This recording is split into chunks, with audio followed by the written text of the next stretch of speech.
دیکھیں عمران خان صاحب کیا قسمت کے دھنی آدمی. ہمارے ملک میں کوئی چیز کہنا قبل از وقت ہوتا ہے، کیونکہ یہاں ایک حادثہ، ایک ثانیہ یا ایک واقعہ ہوتا ہے اور پورا منظر ہی بدل جاتا ہے. آج دوسرے ملک کے مخالفین کو لالے پڑے ہوئے ہیں کہ ہم کیسے جیتے ان سے. نواز شریف صاحب، زرداری صاحب، یہ میں نے بھی خیر ٹی وی پہ کہا، یہ اب اکٹھے کھڑے ہوں نا، اکٹھے بیٹھے ہوں ایک جگہ پہ، تو بہت سارا اینو پیل ہوں نا، تو اس کے باوجود ہضم نہیں ہوتے. یہ کیوں نہیں ہوتے؟ اس وجہ سے نہیں ہوتے کہ یہ ان کا ماضی کیا ہے. اس وجہ سے نہیں ہوتے کہ مجھے سمجھ نہیں آتی کہ پیپلز پارٹی اور نون کی مشترکہ کامن چیز کیا ہے. ایک قاتل، ایک مقتول، ایک آمریت، ایک جمہوریت. اچھا ارشاد بھٹی صاحب، یہ بتائیں انتخابات کیا آپ کو کیا لگ رہا ہے؟ ایک طرف ہمیں یہ بھی خبریں مل رہی ہیں کہ شہباز شریف انتخابات کرنا چاہ رہے تھے، لیکن زرداری صاحب نے اس حوالے سے حامی نہیں بھری. اتحادی جو ہیں آپس میں اختلافات بھی نظر آ رہے ہیں. تو آپ کو کیا لگتا ہے، کیا انتخابات وقت پہ ہوں گے، نہیں ہوں گے؟ کیا سٹیٹس ہے؟ نہیں، جہاں تک آپ نے وہ پہلی بات کی ہے نا، اس میں ایک بات تو یہ ہے کہ اس میں تو کوئی شک نہیں کہ یہ جو حکومت آئی ہے اس میں فائدے میں کون رہ گیا؟ مولانا صاحب، جو ہاؤسنگ، مذہبی امور اور مواصلات سے ایسی کھوئے ملائی والی وزارتیں لے کے سائیڈ پہ ہو گئے. اور دوسری زرداری صاحب، سندھ بھی محفوظ، اور اس کے بعد مرکز میں جو کام نہ کرنے والے ایریاز ہیں وہ لے کے سائیڈ پہ ہو گئے. تیسرا، انہوں نے پنجاب میں بھی بارٹر سسٹم کر لیا نون کے ساتھ کہ ہمیں اتنی سیٹیں دے دیں، فلانا ہو گیا. اور بلاول وزیر خارجہ بنا دیا. اللہ کے فضل سے وہ اب ملک پھر رہا ہے اور اپنا سی وی پیش کر رہا ہے. اور وہی ان کا کہ بھٹو صاحب بھی پہلے وزیر خارجہ تھے، تو بلاول بھی پہلے وزیر خارجہ تھے، تو وہ اپنا سی وی بھی امپروو کر رہا ہے. نیچے ان کو کام کرنے کے لیے ہنا ربانی کام کر رہی ہیں، وہ ملک پھر رہا ہے. اور قوم کے لیے اس نے روانڈا کا دورہ بھی ملتوی کیا ہے، بڑا قوم کے لیے قربانی دی ہے میرے خیال سے. تو وہ اللہ کے فضل سے وہ ہو گیا. اب پھنس کون گیا؟ نون لیگ. نون لیگ ساری گالیاں کس کو پڑ رہی ہیں؟ نون لیگ کو. نون لیگ کا سارا جو دار و مدار کہاں ہے؟ سینٹرل پنجاب میں اس کا سب سے بڑا حریف کون ہے؟ عمران خان. تو جو پنجاب فتح کرے گا وہ دلی فتح کرے گا، مطلب اسلام آباد فتح کرے گا. تو اب نون لیگ پھنسی ہوئی ہے. نون لیگ کے پاس کیا تھا؟ گورننس اور پرفارمنس، کہ ہم آتے ہیں، ہم گورن کرتے ہیں، مسائل حل کرتے ہیں. اب کیا ہوا؟ الٹا ہو گیا سارا کچھ. جو مسائل ڈالر ہاتھ میں نہیں آ رہا، مہنگائی بڑھتی جا رہی ہے، بے روزگاری بڑھتی جا رہی ہے، برا حال. شہباز شریف صاحب کا وہ جو شہباز سپیڈ کا جو ایک امیج تھا وہ تار ہو گیا، ختم ہو گیا. اور اس آپس میں لڑائیاں، آپس میں کوئی ایک دوسرے کے دیکھنے کے روادانی، حلقوں میں جانے کے سارے عمران خان صاحب کی گورننس، پرفارمنس، مس مینجمنٹ، نااہل یا نالائکیاں اپنے سر لے کر انہوں نے ان کے گناہ بخشوا کے اب پھنس گئے. تو اس میں کوئی شک نہیں. آپ نے جیسے بات کی کہ جب یہ عدم اعتماد آئی، اس میں زرداری صاحب اور مولانا صاحب تو چاہتے تھے کہ پوری مدت کریں، لیکن نون چاہتی تھی کہ فوری الیکشن میں جائیں، کیونکہ ان کو پتہ تھا کہ فوری الیکشن میں جائیں گے تو یہ جیتیں گے. اب یہ ان کو کوئی پتہ نہیں تھا کہ عمران خان جو کہتا ہے نا کہ مجھے نکالو گے تو میں زیادہ خطرناک ہوں گا. ہمارے ہاں ہسٹری یہ ہے کہ جس کو نکالا وہ ٹھس ہو گیا. واحد عمران خان نے جس کو نکالا وہ زیادہ مشہور ہو گیا، زیادہ طاقتور ہو گیا. تو یہ پتہ نہیں تھا، انڈر اسٹیمیٹ کر گئے سارے. اب یہ لندن گئے نواز شریف صاحب کے پاس. نواز شریف صاحب نے کہا الیکشن میں چلے جائیں، ہمیں نہیں چاہیے، یہ ہمارے پاس ہم یہ مسائل نہیں سکتے. لیکن صورتحال دو تھی. ایک تو یہ تھی کہ ظاہر ہے ہم اگر یہ الیکشن میں چلے جاتے تو ہم ڈیفالٹ کر جاتے، ہو سکتا ہے، کیونکہ نگران حکومت سے آئی ایم ایف کیوں بات کرے گا، بار کے ادارے کیوں بات کریں گے. تو دوسری بات یہ ہوئی کہ یہ پنجاب کے ایک وزیر ہیں، انہوں نے شہباز شریف صاحب کی تقریر بھی لکھ لی تھی کہ تقریر لکھی جا چکی ہے کہ وہ تقریر کریں گے اور ریزائن کر دیں گے. اس کے بعد ظاہر ہے کسی کے پاس اکثریت نہیں ہوگی، اسمبلیاں ڈیزالو ہو جائیں گی اور الیکشن ہو جائیں گے.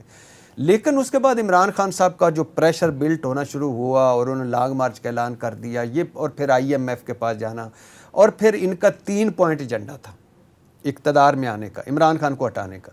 پہلا تھا آل بچاؤ، مال بچاؤ، کھال بچاؤ. دوسرا تھا الیکشن اور نیب ترامیم. تیسرا تھا نومبر کی تقرری، آرمی چیف کی تقرری. یہ 3 چیزیں تھیں، کیونکہ ان کا خیال تھا کہ عمران خان آئے گا، اپنا کوئی ہو سکتا ہے چیف لگائے اور ہم آگے فارغ ہو جائیں.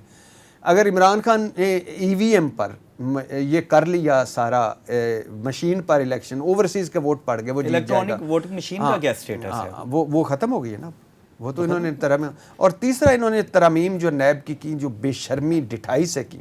مطلب یہ کہ جس تھانے میں ایک بندے کے خلاف پرچے ہوئے ہیں، قانون اس کے خلاف FIR ہیں، اسی تھانے کا SHO سے لگا دیں، وہ آ کے اپنے اسے سارا سیٹل کر لیا. جو بے شرمی سے نیب میں اب کیا جانا، آپ کو بھی پتہ ہے مجھے بھی پتہ ہے کہ جو ترامیم کی تباہی پھیر دی، تو وہ سارا انہوں نے کر لیا. تو اب ان کو میرا خیال ہے جہاں تک میں جانتا ہوں اب یہ اینڈ تک جائیں گے. آپ کو کیا لگتا ہے انتخابات فوری ہو رہے ہیں یا اپنی مدت پوری کریں گے؟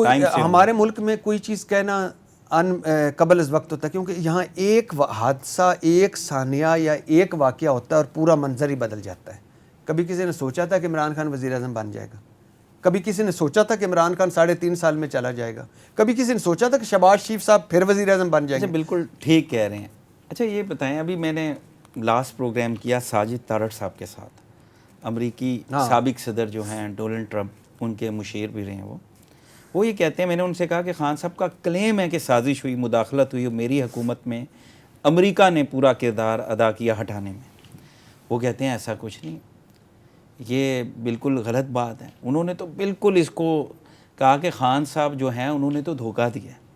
کہتے ہیں میں نے تو نفل پڑھے تھے کہ خان صاحب آئیں، میں نفل پڑھتا رہا اور میں بڑا مداح تھا، بڑا فین تھا، لیکن خان صاحب نے وہ کہتے ہیں دکھائی سجی ماری کھبی، سب کے ساتھ فراڈ کیا. تو یہ جو ان کا کلیم ہے، یہ دعویٰ بالکل غلط ہے. آپ کیا کہتے ہیں؟ دیکھیں عمران خان صاحب کیا قسمت کے دھنی آدمی. میں اس ملک میں 3 بندوں کو اگر دیکھیں، آصف علی زرداری، نواز شریف اور پھر عمران خان، اللہ نے ان کو بار بار موقع دے رہا ہے. عمران خان صاحب کا یہ جو ایک مداخلت کا مراسلہ ہے، اس نے عمران خان صاحب کو کہاں سے کہاں پہنچا دی ہے. یعنی ہم جب یہ حکومت چل رہی تھی، مہنگائی، بے روزگاری، عمران خان وزیر اعظم تھے، تو ہم سوچتے تھے کہ دیکھتے تھے اگلا الیکشن آئے گا نا تو 11ویں سیٹ کہاں سے لے گئے عمران خان. 10 سیٹیں بھی ہم بڑے نا کھینچ کھانچ کے لاتے تھے کہ وہ بھی جیت جائے گا، وہ بھی جیت جائے گا. آج دوسرے ان کے مخالفین کو لالے پڑے ہوئے ہیں کہ ہم کیسے جیتے ان سے. اب یہ چھوڑ دیں کہ یہ کیا تھا. یہ تو نواز شریف صاحب نے PDM کی میٹنگ میں کہا کہ اس کا بیانیہ جھوٹا یا سچا ہے، بک رہا ہے. آپ کے پاس ویسے ارشاد بھٹی صاحب، آپ کے پاس خبر ہوتی ہے، یہ بتائیں کہ کیا واقعی پاکستان میں رجیم چینج آپریشن ہوا؟ کیا واقعی خان صاحب کی گورنمنٹ کے خلاف سازش ہوئی؟ آپ کیا کہتے ہیں؟ میں نہیں مانتا، میری نہیں مانتا کہ میں بالکل نہیں مانتا کہ کوئی ایک ایسی سازش ہوئی ہو جس میں میری عدلیہ بھی شامل ہو، جس میں میری فوج بھی شامل ہو، اور جس میں باقی ہم سارے شامل اور مل کے کریں. لیکن یہ سچ ہے کہ جو بائیڈن کا امریکہ عمران خان کو لائک نہیں کرتا تھا. یہ بھی سچ ہے کہ وہ ایک مراسلہ وہ تو یہ کہتے ہیں کہ جو بائیڈن کو امریکہ کے عادی عوام اس کو اپنا صدر بھی نہیں مانتے. ہاں وہ تو ان کے اپنے ڈیوائیڈ ہے نا. ٹرمپ کو عادی نہیں مانتے اس طرح ہمارے یہاں بھی کہتے ہیں کہ 38% عمران خان نے یا 32% ووٹ لیے ہیں تو 68% تو دوسروں نے لیے ہیں. تو وہ تو ایک چھوڑ دیجئے. اس میں بھی کوئی شک نہیں کہ ایک ڈونلڈ لو نے ہمارے سفارتکار کو بلایا اور اسے کہا کہ طریق عدم اعتماد سے پہلے ایک طریق اعتماد کا وہ جو مراسلہ ہے اس میں ذکر تھا 9 مرتبہ، اور اس کے بعد اس میں یہ بھی تھا کہ عمران خان رہ جائیں گے تو آپ کو یہ سزا ملے گی، چلے جائیں گے تو معاف کر دیا جائے گا، اور اب تعلقات عمران خان کے بعد ہو کے. لیکن جو سازش ہے اور پوری اس سازش کی بنیاد پر کسی کو، میں تو اس نظریے سے اختلاف کرتا ہوں کہ کوئی غدار ہے، کوئی کافر ہے، کوئی محب وطن نہیں ہے. تو وہ تو یہ سب کیا ہے؟ یہ بکتا ہے ہمارے ہاں بھائی. مجھے آج میں نعرہ ماروں انڈیا کا، اور اس کا بڑا ایفیکٹ کہ بہت سارے لوگ جو ہے نا وہ کہتے ہیں چھوڑو یار مراسل. یعنی یہاں پہ بھی وہی کارڈ کھیلا جا رہا ہے جیسے انڈیا میں کارڈ کھیلا جاتا ہے اینٹی پاکستان کا. تو اب جو الیکشن ہے وہ اینٹی امریکہ کارڈ کھیل کے کرسی حاصل کرنے کی کوشش کی جا رہی ہے. نہیں، اس میں پتہ ہے جو سب سے بڑی بات ہے ناصر، وہ یہ ہے کہ مثال کے طور پہ عمران خان کے ساتھ ایک اکثریت ان لوگوں کی ہے جو یہ سمجھتے ہیں کہ یہ پھر چور آ گئے، پھر لٹیرے آ گئے، پھر وہ آگے. میرے ایک دوست ہے، اس نے کہا کہ جب مولانا صاحب، نواز شریف صاحب، زرداری صاحب، یہ میں نے بھی کہا ٹی وی پہ کہا، یہ اب اکٹھے کھڑے ہوں نا، اکٹھے بیٹھے ہوں ایک جگہ پہ، تو بہت سارا اینو پیل ہوں نا، تو اس کے باوجود ہضم نہیں ہوتے. یہ کیوں نہیں ہوتے؟ اس وجہ سے نہیں ہوتے کہ یہ ان کا ماضی کیا ہے. اس وجہ سے نہیں ہوتے کہ مجھے سمجھ نہیں آتی کہ پیپلز پارٹی اور نون کی مشترکہ کامن چیز کیا ہے. ایک قاتل، ایک مقتول، ایک آمریت، ایک جمہوریت.